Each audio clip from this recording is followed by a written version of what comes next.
Tim Brown here with ITSPmagazine.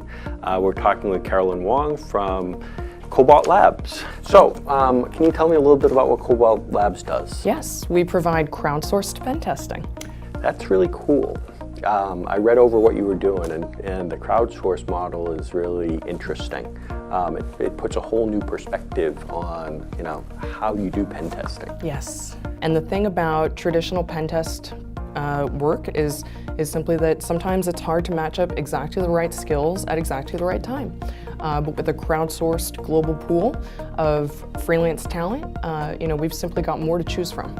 Excellent. So you can put the right people on for the right tasks. Exactly. So you published some results or some findings this Yes. Right? Yes. So this is our pen test metrics report. So it describes the key metrics that are needed to determine the impact and the ROI of a modern pen test program.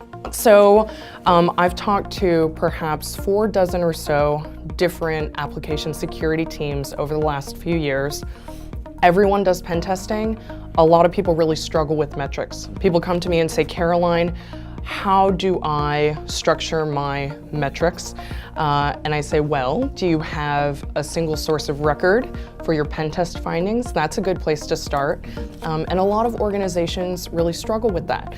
They've got pen test results scattered around in PDFs and in email, and without the data, it's difficult to count how many pen test findings were discovered, let alone track which of those actually got fixed. Right. Do you assign a certain person to a pen test, or sometimes a team of people? Or we do. So depending on the specific application technology that's being assessed, we'll actually put together what we call a purpose-built team of technical domain experts. So these are folks whose skill sets are matched to an application's technology stack. Okay. One of the cool things about the crowdsourced model is we have a platform. So we put together a purpose-built team of technical domain experts, and they will work together to collaboratively do a security review of a web application, a mobile application, or an API. As the team discovers security bugs and flaws, those get put into the crowdsourced pen test platform so they can go to the organization. So the metrics are really just automatic. They're already there in the platform. You don't have to go and seek out the data and calculate them yourself because they're all there. They're all there. Yeah. So at Cobalt, we've done more than 100 pen tests to date, and the report contains the summary data from all of the pen tests which were completed in 2016. Excellent. Any interesting findings? So one of the questions that we asked, and which frankly I think any organization that's doing pen testing ought to ask themselves, is what's the average number of findings in a pen test? For us, we found out it was 13. Okay. Another question is, what does the distribution of severity look like for the findings?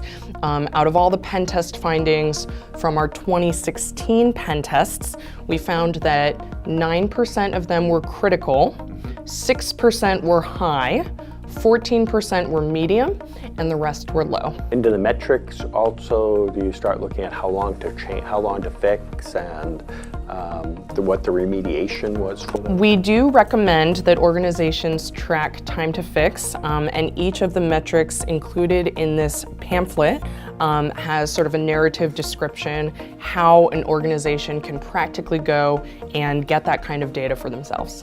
I think it's one thing to find security issues, and I think that's very important, but it's quite another thing to integrate with development processes in order to get those security issues fixed so that the code and the applications are actually more secure. And one of the ways in which we've tried to do that with our platform technology is by integrating with developer bug tracking systems so that the bugs can automatically be put into the developer's work queues. They can be tracked, the fix time can actually be captured, and that way when a security person asks a question, what's the time to fix, they actually have the data. Very, very cool. So another thing we want to touch on a little bit is diversity, right? Yes. In the security industry, to date, we're often just computer scientists, right? And big believer in diversity helps. What have you seen? Yeah, so I am also a big believer in diversity helps. I think, I've seen reports come out from Stanford and Harvard and MIT and Scientific American, and everyone says diversity promotes better workplace results. Diversity is great for the bottom line. I think something like crowdsourced pen testing really supports that. In order to be a strong pen tester, it doesn't matter where you're from or what your gender is or where you live. All that matters is your skill set and your experience and your recent performance. Right, excellent. One other thing that we want to touch on is education, right? Are we getting enough people, Yes. right? Are we helping enough people start becoming security aware? Any thoughts on how we do that better or what we could do differently?